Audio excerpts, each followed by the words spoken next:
Hello and welcome to Raising Anchor, your podcast and source for all things Rhode Island FC. I'm your host, Matt Entrican. Joining me is Jason Carey, and this is your Monday mailbag for October 20th, 2025. Jason, my voice is gone. I was screaming at the watch party. I was screaming at the Ren Fair. I did not prepare my vocal cords for today, and I am now probably assaulting all of our listeners here as they try to get through this mailbag with us. How you been? I'm doing great. I think my voice is fine. I don't remember doing a lot of screaming. But hey, October 20th. I don't even believe it. It doesn't even feel like Halloween. I don't know if it maybe I just haven't done enough Halloween things this year. October 31st. Yeah, but the month of October is like Halloween month. It's gone. Right? I haven't watched a single scary movie. Yeah. I've watched some scary USL soccer across the league. Maybe some of it was Rhode Island FC. Maybe it wasn't. But you're right. I have not been living up to my... I did a few fall things. Went up and leaf peeped. Some falling. But did the hikes, but no Halloween. Yeah. Chat, let us know what the spookiest things you've done. And I'm also really curious to see who shows up for I think they're calling it the Trunk or Suite at Centerville Bank Stadium the Saturday after the very final game of the regular season. I think we should go, but at the same time, if we don't have children, is that appropriate? I don't know. I don't know. I've already busted our costume. We've got we do have one Halloween plan for later. That's pretty much it. So. Yeah. So we'll have to see, but it's great to see people hanging out with us along for tonight's journey. Like always, we're not really going to be talking about the game so much as but answering your guys' burning questions related to the game. A lot of questions tonight, Jason, about the playoff standings, how high can we climb, how far can we go, and then of course some other things mixed in between. But I say we jump right into this mailbag and then chat, of course, as always. If you are joining with this live show and you want to have a question alongside of this, please throw it in the chat. We'll make sure we answer it. Tim McDuff already saying, don't go to the Trunk or Suite, go to the Bryant game, which is an important moment for Defiant 1636 because they'll be there supporting the Bulldogs while it is a game against Vermont where Vermont Greens United in Green Group and the Green Mountain Boys will be coming down in force. So there's some battling going on amongst supporters, not even of their immediate teams, but bragging rights nevertheless. So exciting times here. I'm going to start things off. Joe P wants to know, Jason, is this a successful year for the club and the stadium? It feels sacrilegious to talk about whether or not this was a successful year for the club when there's still one more game in the season. We know at this point we've locked in playoffs. We don't know. There could still be some movement there, either 7th or 8th, depending on how results pan out. I think for the stadium itself, I'd argue that it was a success. We've seen very high attendance numbers. If you want to argue tickets distributed, whatever. At the end of the day, it's been a great experience there. Even through there was a lot of concerns coming into the year about parking, right? And when was the last time you heard anyone say anything about parking? I think Hartford Athletic when the admin did the walk. Yeah, and they're just being trolls. So at this point, I'd say the stadium is a success. I think in the future there can maybe be some adjustments to kind of make some of that smoother for, having some sort of option. But ultimately, great. The club, we made the playoffs. Where we get in the playoffs, I think that's kind of more when we can really review. We did the same thing we did last year. We started slow, but we're kind of getting hot. So I'm going to kind of hold off judgment on that until I know where we end. So. Five sellouts. Is that the right number? You've got 17 home games, right? Or is that right? 34? No, so it'd be 16. You have 16 total home games that you get to participate in. Is 5 sellouts the appropriate number for a season like this in year one for a stadium? Where, again, we talked about it last week with the attendance numbers, have 90% growth in tickets, whether we call it distributed or sold or turnstiled. 90% growth. Is that a success to have 5 sellouts, or should it have been higher in year 2? I think that's successful enough. I think when you tie it into the results of the team, this team started very poorly this year. There was even a few, it rained. Remember the first, was it like the first 4 games, there was rainbows every game because it just kept raining. So I think there's definitely some some opportunity for growth there, but I wouldn't beat them up too much at this year. We're still young. All right, what's the next question? Matt J here wants to know if a player picks up a yellow card in the final game of the season and it pushes them into yellow card suspension, is that served in the playoffs or first game next season? Any chance Siaha picks up a yellow on Saturday and is out for their playoff game? So discipline is always weird because what they have told me in the past from the league is that there's this like operations playbook. There's this Bible that they have that they don't let media get their hands on. And from the disciplinary things that I've seen in this book, the progressive discipline is only applied in year unless something happens that causes a multiple game suspension that would need to be carried on into the next season. The reason for that, I believe, and this is where I could be completely wrong. There's a fan who calls me out on being wrong last week here in a second, so bear with me. But if you think about it, right, if you pick up a player, let's just say Anthony Siaha for fun, right? Let's say he gets a yellow card in this game against Louisville that they have as their final game of the year. And then we want to go out and buy him. Would we buy a player knowing that the first game of the year is a cumulative Do discipline you get like an from the year 8% prior? discount?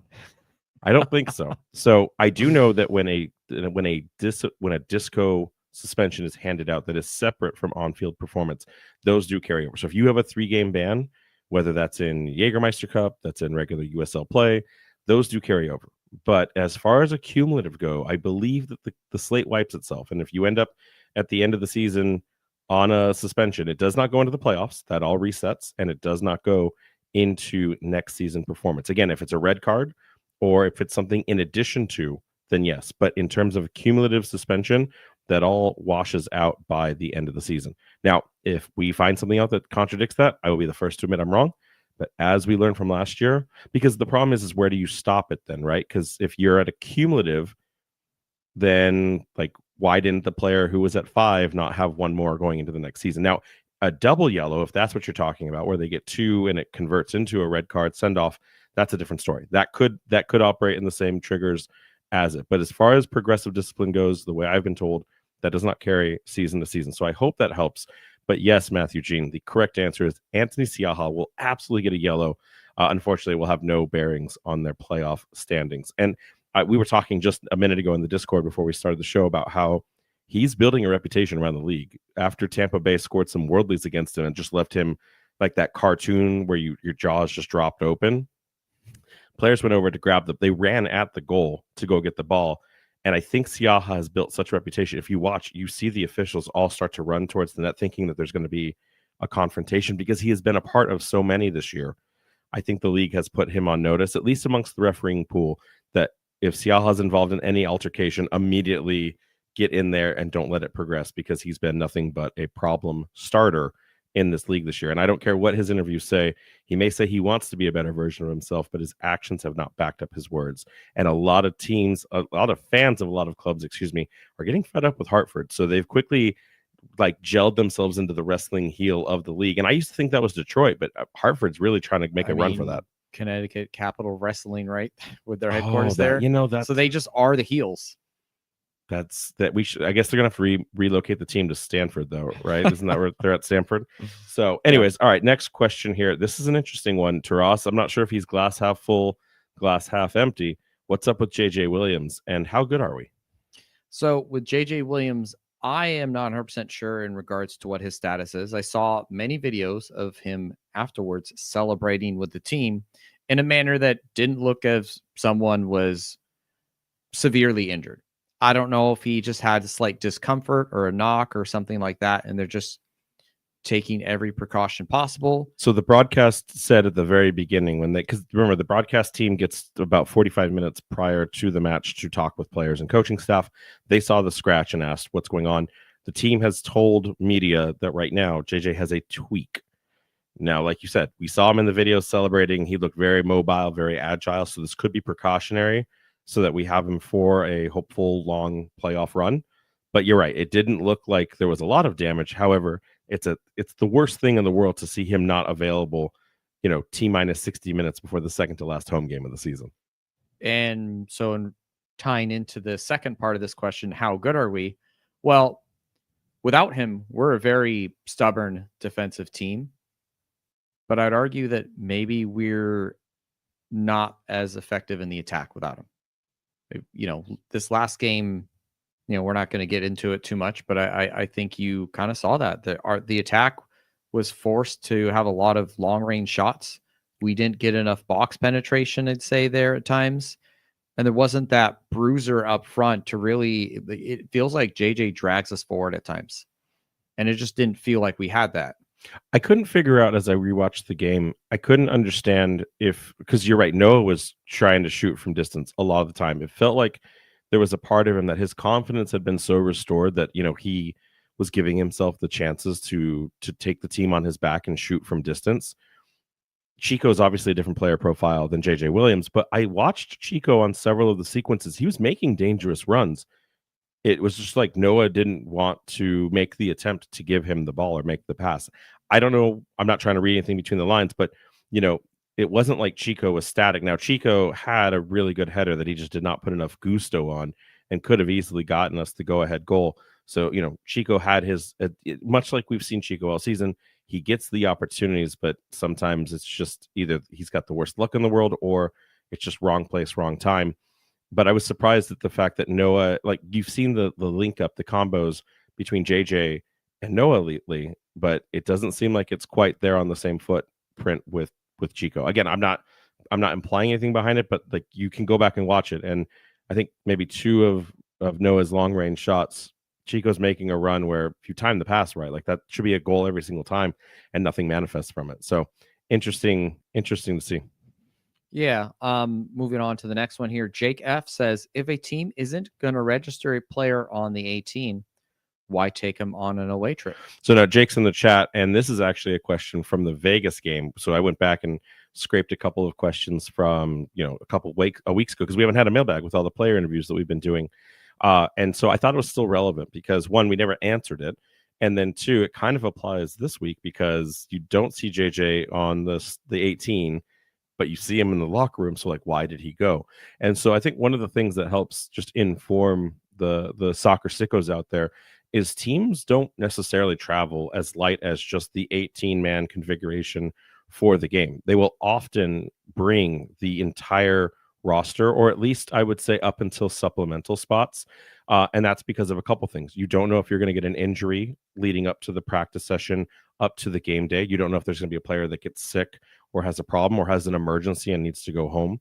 So normally the team will travel 23, maybe even 25 deep and have an additional alternate in each of those positions, unless the team's completely hamstrung or they don't have the roster depth to do that. Like, basically if Matthew and Dongo is traveling with the team, that they're not bringing basically anyone else because no one's fit to play. But in the case of JJ or in the case of that player for Las Vegas, they didn't know up until game day who would actually be the selection based on physical readiness, health, whatnot. So that's not an unusual thing. The administrative error that happened for Vegas, that's an unusual thing. But yeah, most of the time you'd be, if the players are fit, they will travel with the team just to support, just to be locker room glue. Will Meyer had a lot of questions about it. He continues to be on the unavailable report, but you would want to bring a third keeper with you, even if it's, an alternate. I wouldn't be surprised if like they have a 25-day like contract ready to go so that they can take two keepers into a game where, like, again, you land in North Carolina, the game is on Saturday, you land, Thursday night, Friday morning, and God forbid Jackson Lee goes down with a knock in practice training sessions. Well, you want a backup keeper. You don't want to just assume Clay Holstead is going to actually put on the keeper kit and the gloves, even though apparently he can. You're always going to have those alternates prepped and planned. So interesting dynamic. But yeah, the team will normally travel pretty heavy and in those regards, because you want to be planned for any kind of scenario. I mean, it's the same thing.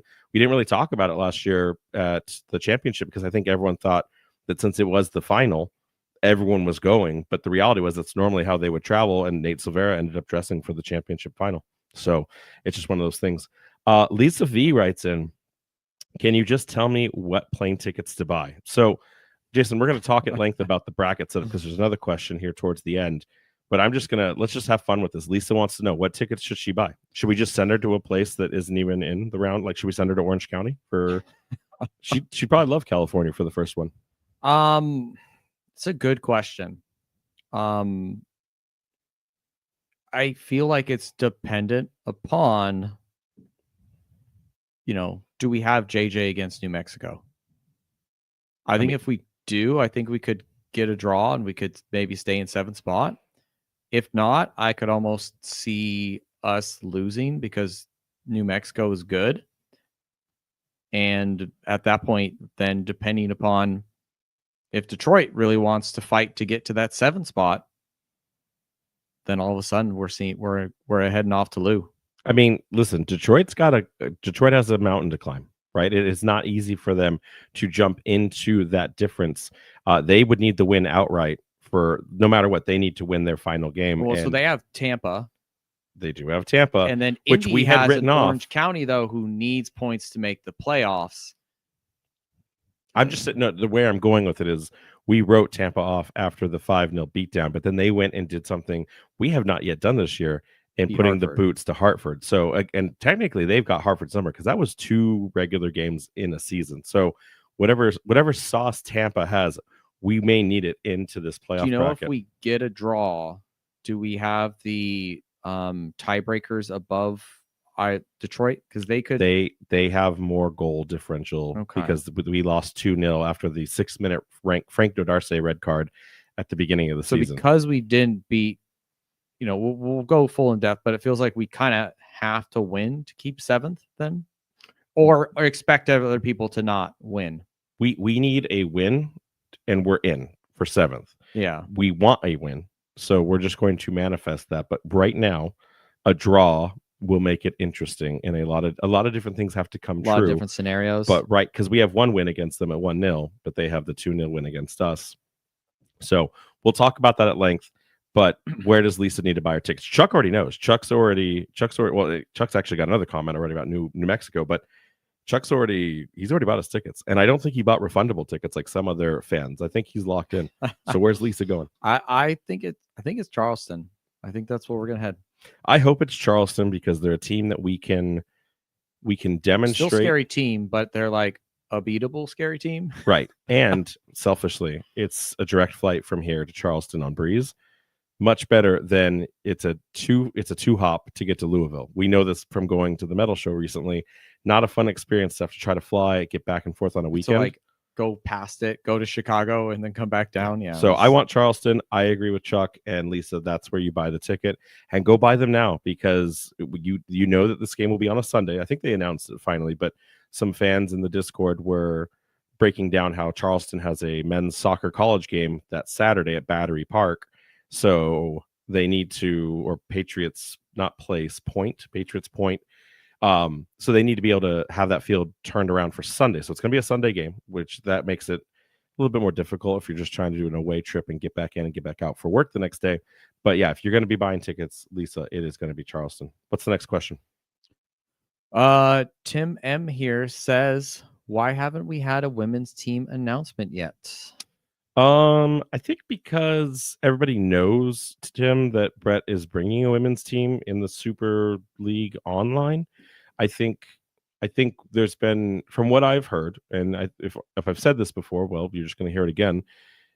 Initially, they wanted to announce both of them at the same time. They wanted to kind of do what like Sporting Jacks and Brooklyn FC have attempted but failed to do, and then they wanted the women's team to come online the same year as Centerville Bank Stadium, so they could fill out more of those Saturdays and Sundays that were not tenable for other sports or other events. And I think when they looked at how difficult it had been in year 1 to do the burn experiment, and knowing that they had so much to learn again here in this year 2 with Centerville Bank Stadium, they wanted to delay. But more importantly, too, they wanted to not take away from the men's inaugural campaign, because when you think about it from a business perspective, it's like you get another honeymoon / like grand opening for the venue then when you announce the women's team. Now the problem comes on the timing now for the women, because you're stacked against a lot of things, right? If you think about it, we're all talking about the World Cup right now and the boon that gives, but remember the Women's World Cup cycle follows immediately after that. In combination with that, we know that this team's going to move on to Division 1, which should get announced in 2027. So I think that it's actually, and for 2028 play, that's what they're hinting at now. I kind of think that 2027 is the ideal year to activate the women's team alongside the World Cup, the Women's World Cup cycle, because you're going to be bringing in all of that interest. And then you're not really competing next year with the Men's World Cup, and the fact that we still don't know if the USL Championship will be playing against the World Cup. There's rumors that the schedule will not be paused for that. So when you think about all of that activity, that's a lot to online a women's team. And frankly, too, I'd rather have him wait to announce it than to have said it and then we sit on it for year after year, and then Go Local Prov writes an article like Brett Johnson said this 3 years ago. Where's our women's team? Our taxes are still too high. So I think the timing is, I think they are bringing one on, and they already have the rights for it. I know that that's been said, and that's been said in other avenues. So I'm not breaking the anything. next Women's World Cup is going to be in Brazil, so that should be decent time frames for us to actually watch the games. So that'd be perfect too. No like 4 a.m. matches. Yeah. So I think we will see a women's announcement next year tied into the Women's World Cup cycle. And I think then that's where we'll go out there. And ironically, too, we could have, when you really think about this investor group, the ownership, we may have the most popular and like proficient soccer player in Rhode Island not even be from the men's side. I mean, you look at the women's game, whether it's the U.S. women's national team or all of the women's teams around the world, like a lot of these players are playing in the NWSL. So there's no reason they can't also then play in the USL Super League. So it could be really exciting to see like what kind of players end up actually living and residing and playing here at Central Bank Stadium in just a few short years. So that is probably coming, but I would say 2027 is when it comes online. So maybe the announcement, here in this off season, or maybe in the World Cup cycle next year, and then, but they'll already have the infrastructure built and ready to go from there. Rachel H writes in, you mentioned we couldn't make the 4th place position last show. How high can we go now, and who do you want to face off against first in the playoffs? So, I mean, we're kind of locked at best 7 because we didn't get a result against North Carolina. If we got the win, there was some ways some results could happen. We could have got up to 6, which could have resulted in another El Clamico. So that's not going to happen. That maybe though can get pushed. It might happen. We'll see. There's a scenario no one wants to talk about. I'll show in a second. I think if we continue our form, and if JJ is healthy, I think we could knock Charleston out again. From there, it's tough to say, like, what's this team ceiling? Was last year a lightning in a bottle, but it also feels like this year it's just happening again. Is this the DNA of this team? We get backed up into a wall where results matter, and we get pushed to that next level, and they rise to the occasion. At that point, no one's going to want to play us. I mean, sure, we didn't beat Louisville this year, but I also would argue that home loss was not like an impressive performance from them. So I think there's definitely possibility to make it past the first round, depending on how that bracket pans out, maybe even one more from there. I just don't know if I see us going the distance this year. The team, it doesn't have the same feeling it did last year. Where's the belief? Where's the hashtag belief? Let's ask Megan's question so that I can show a graphic, because she had a similar line of it, but there's a little bit of an additional piece. So let's tie these two answers together here. Yeah, so then Megan M says, glad we are back in the playoffs. My question is, how does the playoffs work as far as the bracket? Like, is there reseeding or fixed bracket? Great question. So to tie into what you were just saying about Rachel's question, Jason, here's the bracket as it is today. If it were to go live on both sides of the coin, it is a fixed bracket. There is no reseeding. There is no re-rolling. And so right now, if all of the positions hold, which a lot of these are kind of locked in at the top of the table, but if a lot of these go the way that they remain and there's no change in the table, you would have Louisville in first place taking on Detroit City. In 8th place, you would have Pittsburgh Riverhounds getting a home playoff game now against Loudoun in the 4th versus 5th. In the 3rd place positioning, Hartford Athletic would then take on North Carolina FC, which are in 6th. And then Charleston Battery taking on, in the 2nd place positioning, taking on Rhode Island FC in 7th. as you can see, moving up the bracket, and I just had a little bit of fun and put some projections in there. As you can see, if we do advance through Charleston right now, the way it would line up, the other game that we would then play against are the winners of the Hartford Athletic and North Carolina match. Now, both of these teams, whether it's North Carolina or Hartford, either one of them are higher up the seed than us. So no matter what, we do not have a conduit for hosting a single playoff match unless, and this is the only way we would see this happen, if Detroit City somehow cup set Louisville City in the first round and then cup set the winner of Pittsburgh and Loudoun. That is the only time we would see a playoff game against Lou City. But Jason, we already let's not even pretend like we need to care about a home playoff team. We've seen this team do amazing things on the road, but Charleston, we think we could beat them. That next game was Hartford Athletics. So people that have been saying all week and last week, oh yeah, we're ready for Hartford, we're in good form, bring it on. And some people have been like, that's too many El Clamicos. There is no path as of right now without going through an El Clamico to get to the USL Cup final. Is this where we want to be, or does suddenly the path on the top of this in that 8th seed position look a little bit better, going through a perfect Lou City basically, and then a red hot Pittsburgh, a team that we have not done well historically against either, and a Loudoun team that we haven't. I hate to say it, but I think of the teams, we want this bottom bracket, and that means we're going to have to want to go through Hartford. Does that feel right? Is El Clamico 4 inevitable here? Oh, absolutely. I think we definitely want that, to have that opportunity to kind of maybe get some revenge and prove ourselves. And I think if we can't do that, then we don't deserve to move forward. I don't disagree with you at all. Champions are going to be forged through this match. What is the next question here from Alan P? This is my favorite one of the night, and I already shared it with our Blazing Musket colleagues. Alan P writes in, I don't know if this is important, but did you know that every professional New England soccer team has clinched a playoff spot except the Revs? Hashtag not an MLS podcast. I actually did know that. It's a great stat. Honestly, you love to see it. Hashtag not an MLS podcast. I think it's great for the regionality of this. I think when you talk about growing the game at the local level, like think about roll the tape back 10, 15 years, right? You only have the Revs. If they miss it, 6 states are without an identity then. It's just over for them. Now, Revolution are out, and minus the state of Massachusetts, who has other offerings and can kind of shadow, be a fan. Like we know their amount. We've seen our listener standings.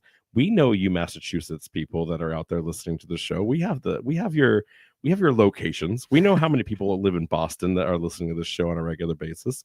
But having said that, it's great because now the Revs are out. I mean, that's not great. I don't want any fan to be sad that their team isn't making it. But now, fast forward to where we are in this current time period. Shows the growth of soccer. And every one of these local areas has a champion to try to lift up and kind of hope for something more. Vermont Green, even if you want to add them in as a semi, they're in the lower part of the pyramid. Like they get to lift a trophy themselves this year. So like soccer is successful everywhere except at that center nucleus right now that is our only MLS team in the region. There's a bit of an irony to that. Like again, I don't want to poke fun because we get labeled doing that all the time. But you got to appreciate that,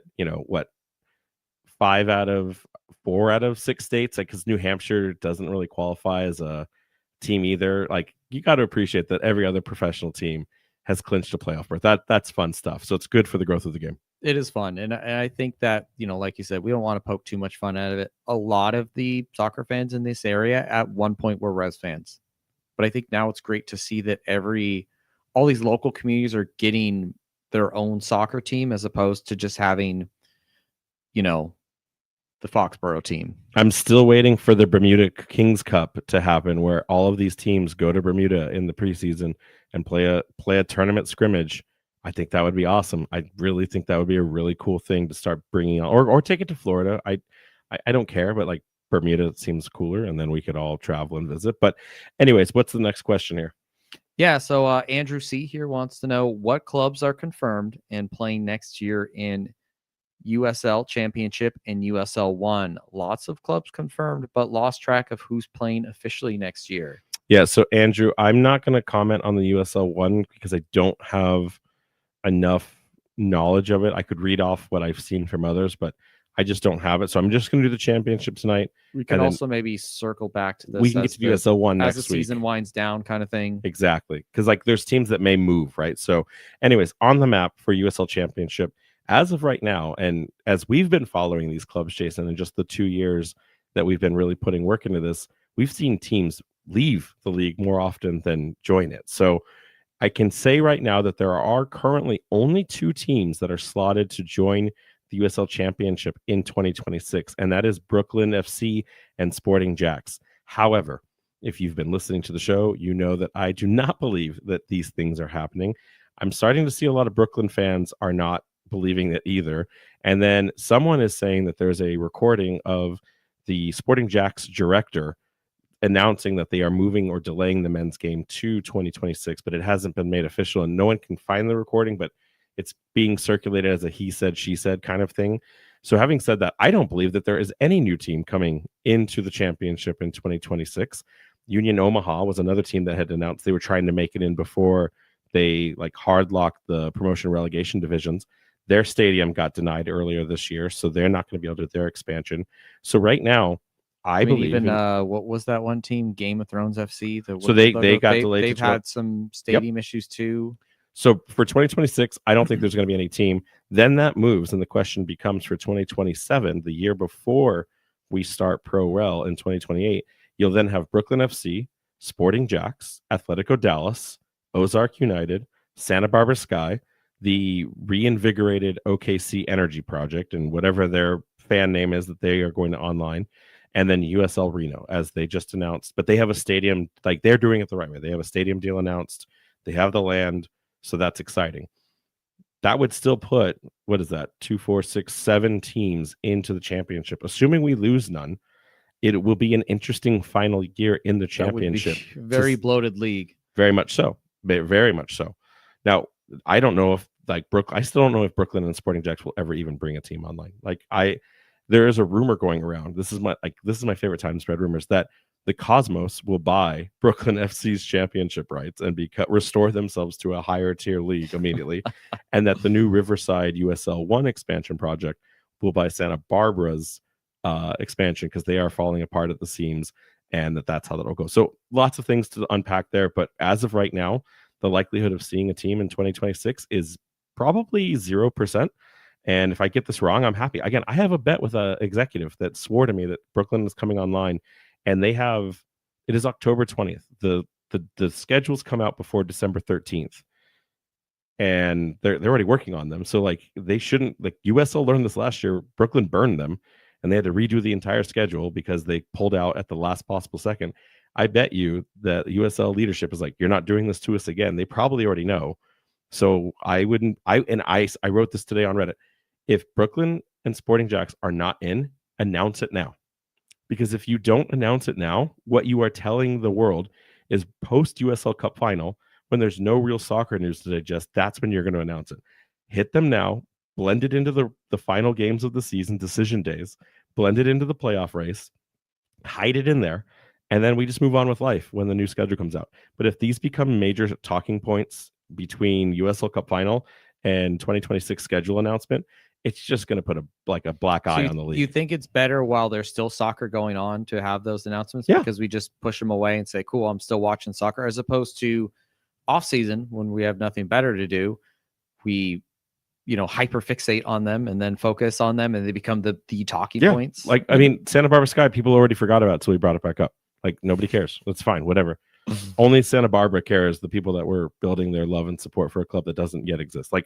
Move on. Don't do that to yourself. So anyways, we'll talk more about USL 1 next week. But as for now, championship, we're more at risk of losing a team in the offseason. Should we play a game of an exercise of who do we lose?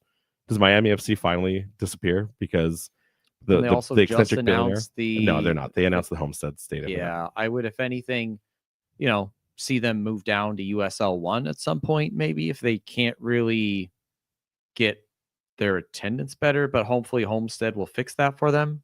We shall see. All right. Ben writes in, were you surprised that we drew to North Carolina FC for the clinch? Didn't feel great to celebrate a 0-0 draw. Should we be concerned we're not great without JJ? I mean, I'm not surprised. Both away games to North Carolina FC have been slightly meandering 0-0 draws, right? So maybe that's just what happens when you go to North Carolina. You get the curse of the 0-0 draw. I think it is a little concerning that we're not great without JJ in a sense of, does that mean our attack is a one-man team in that sense? Like it does. I have no comment right now because I mean, the attack has just been so inconsistent all season. It's hard to say what it is. Like it felt like it was great. Like we've been on a great run of form. Yeah, And then and I don't even want to talk about it because don't have JJ. It's like, well, is this just a blip and it's fine, or is it literally we no JJ, no party? And we also talked at length that sometimes it's not just the striker's fault; it's the service up to the box that is making it where they are suffering through that lack of form or that lack of goal scoring. So I don't know yet. The answer, there's a good question that's coming up about players here, and I like how Ewan in the chat is already mentioning something. So we'll talk about that in a second. But what's the next one here? Stephen A here, classic Stephen A. Smith loves to watch our show. He says, hate to be that guy, but your graphic was wrong last week. We actually have 10 wins, not 11. There's one in every room. And Stephen, you were right. I was wrong. I fat fingered that. And but what I wasn't wrong about was the positioning or the points. So if we need to draw a line, I don't always get it right. My goal with that was to say we were in the exact same position. So I'm glad you took the counterpoint. I will give you your flowers. I did not write that down correctly, but I would like you to send another email now and apologize that I did have the position and the points correct. So we'll call it a draw on that one. Listen, I don't think you guys understand. I'm not a paid journalist. I'm masquerading as one. We all make. I say wrong. How much? And again, it sounds like I'm almost defending the point, but like people will never know the amount of time we put into the show. I know it doesn't feel like it because it's always amateur hour over here, but like there's time and effort that goes into this, and sometimes we're gonna get it wrong. I will start intentionally putting in some more wrong information so that you can call me out more often.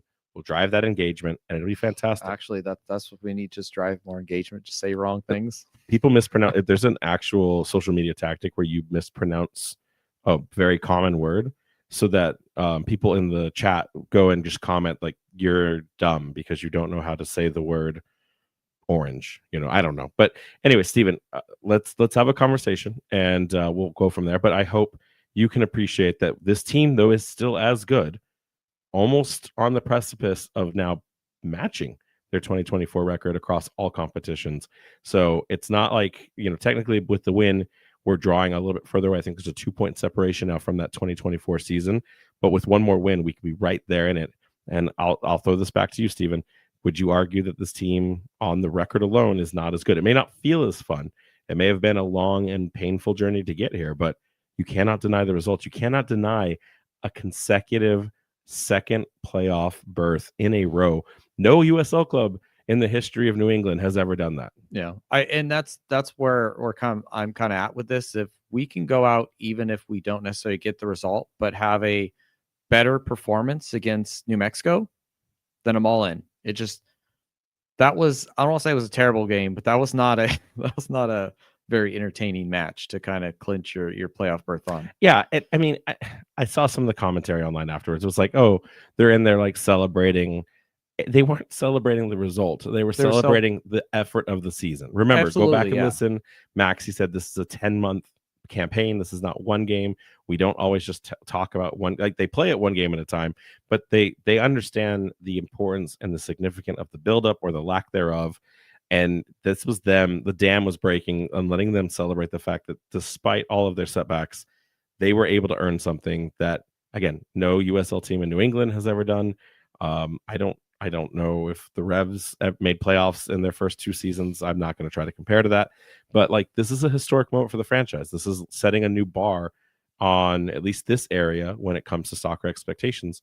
I mean, this is Hartford's second season entering the playoffs, and they've been in operation for 8 years, 7 years, 9 years, and then something even like that. if you want to be that guy, one of those years wasn't that like COVID COVID year. year where Yeah. like everyone made it basically? Yeah, they all got a So- lollipop and moved on. So, anyways, let's move on to the next question here. Samuel W writes in: Is there any chance Koke can still get the Golden Glove? If so, Hartford last game against Louisville, right? It is. So I think Hartford would have to beat Louisville by like 5-0 They or would something need crazy. four. They would need four because technically Koke got a clean sheet, which means another 90 minutes added to his goals against average or goals per minute. So it helps him. However, Damian Loss with Louisville would still need to be able to let four in the net for that to be accomplished. Do we want to see that? I don't think so. I mean, the other problem is Lou's game was 0-0 with Orange County. I almost feel like there's a new directive from Danny Cruz and his team in Kentucky to say, we've got supporter shield. We've got first place clinched. We will do everything we can to make sure Damian Loss does not get scored on, even if that sacrifices our offense so that he can get that Golden Glove. I think because they know it's close enough. I mean, a 0-0 against Orange County, like again, Louisville has scored in every single game except for like 2 this season. Like that just doesn't feel right to say out loud to the now 8th place Western Conference Orange County. Like, come on, what is that? So I don't know about that. Tim, I'm going to add his question real fast. He writes in: Any word yet on AST recovery / availability? I don't have that yet, but we will capture that by Thursday to talk about on the Thursday show. So look forward to an update there. But that is definitely on the top of my mind as well. Chuck writes in: JJ is going to cash in next season. We're going to talk about that probably after the regular season. Chuck, I don't know. I don't know. There are lots of questions I think that need to be left that remain from JJ Williams' playing time so far. And if we started looking at the minutes played, the game appearances versus the lack thereof, as great of a player as they are, if they can't stay healthy, can they be a part of your plans, or do they need to have a different role, different in that expectation? regards, if you look at that from a club's perspective, do you cash in then and say if there's value for him, you get him? I mean that's a difficult conversation. I don't know. Yeah, but then that means you have to secure the player to then sell the player on versus if you can find your bag elsewhere. If you like look at Chico, right? Like Pittsburgh made nothing on us taking Chico off their hands. That was Chico that made that bag. So like there's conversations to come.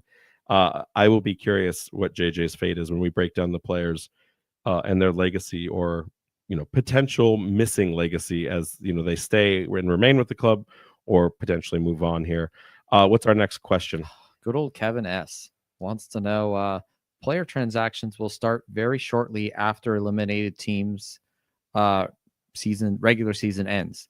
Is there any player you would go out and immediately get if you could? Oh. Did you see Morrissey's already tweeting about this? No. That there are announcements that are ready to go the second the season. Well, I mean, if you're not making it, you've already had, to a certain extent, you've already had the final conversations with coaching staff, so that basically that when that day happens, you can move on and move out, or your agents can start looking and soliciting. I mean, there are players, like, people need to realize we may have a pretty extensive roster extension of players that will be here for 2026, but there are also players, I've had conversation with the staff, there are players that will be coming in to make the squad better. That is their job, right? They need to find the deficiencies, find the gaps, and make this team better. Like I said earlier in the chat, I really love the idea of getting Bonfiglio from Miami.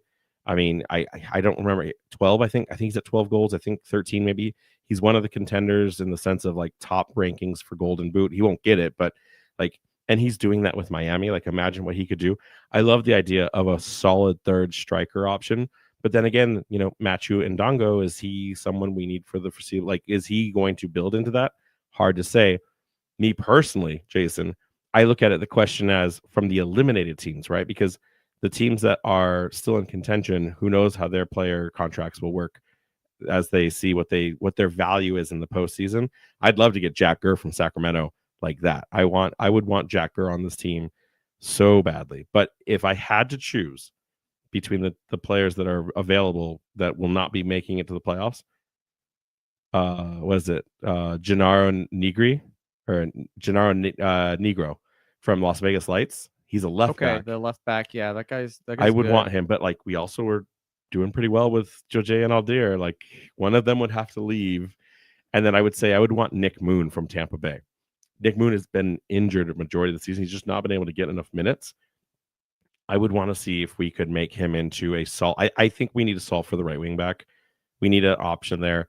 I don't know if Danny Rivera returns next year. I hope he does. I like the guy a lot. I think we didn't get to see him enough to see what he could do on this squad, but he doesn't seem to meet the dimension. He seems to be more of that traditional fullback for Kano, and Nick Moon is a 6'1" tall body he's on the younger side. He's played with the U.S. men's national team.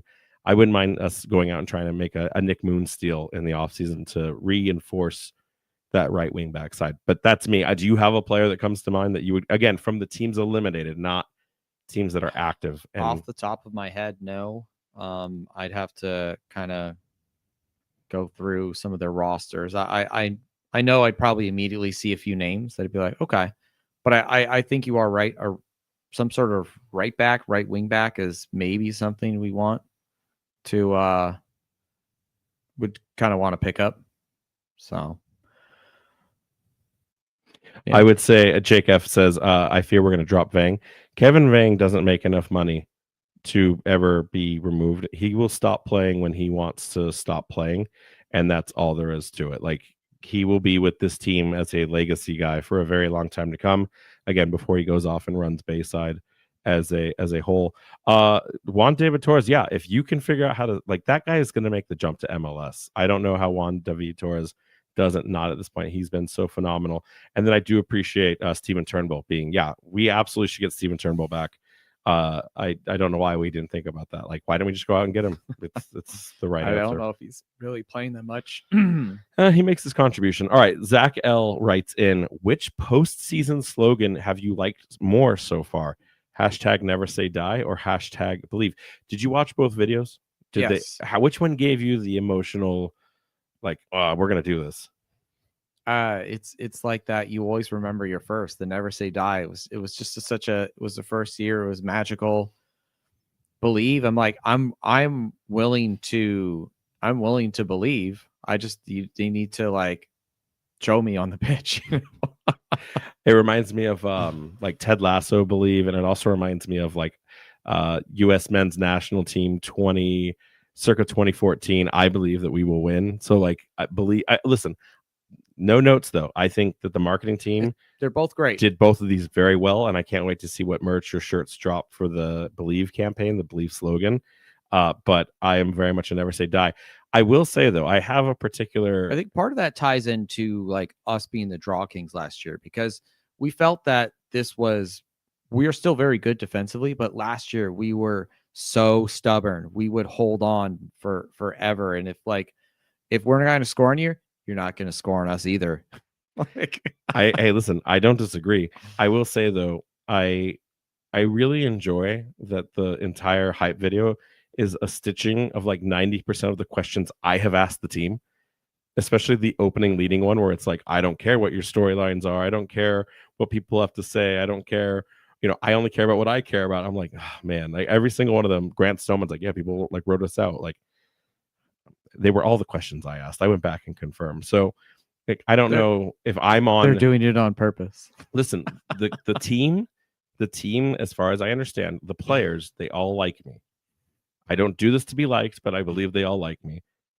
If I've somehow ended up on their vision board of like things to fuel them to go out and get this win, to go out and get this hate, that is going to be a sad day when I see a picture and like you just see my picture with like an X and like a knife in it, and like, I'm prepared to be the sacrifice for it, but like, it was a bit of a surprise.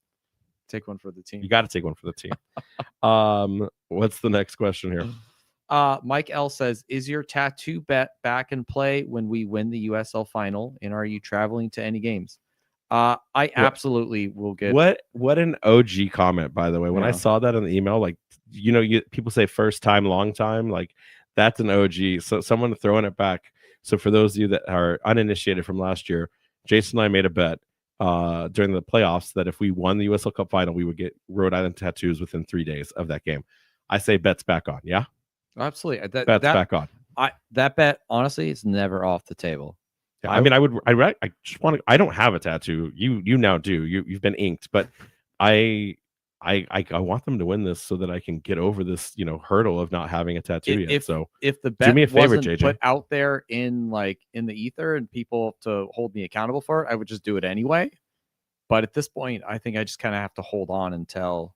Yeah, it would feel wrong if we jumped the gun and get one before, because I want Yeah. the star with the tattoo, right? So like you gotta have both. But all right, well, hey Jason, last question of the night. Do we believe? And we're gonna talk at length about the game. We're gonna talk about the impact of the playoffs and all of that. Do we believe now? We've seen the hype video. We've seen this team now clinch, no matter what they're in. Do we believe, and how far do we believe into the season or this postseason that they'll get? I believe that teams will not want to play us. I believe that our team will go out there and put a really good effort out there. And I think they really turned it around the second half of the year. The only thing that question is JJ. That would kind of make me like, oh, okay. I'm a believer we're going to go out there and do our best, but I might lose a little bit of faith with no JJ. I'm not going to lie. It doesn't matter. The regular season was the regular season. This truly is now a time where it is game by game. It is do or die. And this team can be difficult to break down on any given day. And so I would say, and it's a perfect kind of lineup for our first game possibly of this postseason. Look at that Charleston game. We weren't exactly in a great run of form at the time. Nobody thought we were going to pull that off. And it was one of those ugly, scrappy wins that we were known for in 2024. If we can bring that back and have a tenacity that we demonstrated with this core group of players, I actually believe that anything is possible. I don't see why we couldn't at least make it to the Eastern Conference final. And as long as, if we do run through Hartford, they have a fire inside them that is like, you can't put it out, because I don't know if this team has shown up in like that mental state. Like, I want them as rabid as the fan base that will go and travel to support them. Like, I don't want them cool, calm, and collected. I want them out for blood. I want them back out for state pride. Someone needs to get sent off. Yeah. Yes. Yes. If we can do that, Hartford would be a victory in and of itself. I think you said it last week. Who cares from there? We joked all the postseason last year. The common phrase was, we're playing with house money at this point, right? Every advancement we made, especially after Lou, we're playing with house money. That will be a continued narrative. And then who knows what will happen in USL Cup final, that we have a little bit of revenge on if we can make it that far. But I believe in this team. I believe in this coaching staff. I believe in this ownership group. I believe that they will go out there and get the job done and put their heart and soul into it. And I'm just excited for it. I can't wait. So that's the show. We will talk to everyone on Thursday at 8. It's a busy week for us. Just so you guys know, we will be on New Mexico United's United Front podcast. They're one of the best in the business. We'll be on that tomorrow night, and then we'll have them on our show. So we'll kind of do a RAFC centric away report for them, and then they'll give us all of the scoop and information for this New Mexico United side for the final game of the season. So that is exciting. And then we've got a special guest next Monday, which I can't wait for you guys to have a great interview and a great conversation with. But I'll keep that under wraps for now. Jason, what's the final word? #believe. All right, y'all. Thanks for joining us as always. Make sure to check out our friends over at the Blazing Musket for all of your New England soccer coverage. And that includes RFC at theblazingmusket.com. You can follow us on Twitter, Threads, TikTok, and Blue Sky at RFC Podcast. We have an Instagram. It's at Racing Anchor. And we've got that website you can check out, racinganchorpodcast.com. Anchor's all up. What a great way to end it. Anchor's all up. Selling why. Love it. Anchor's y'all up. Yeah. That's going to be my tattoo.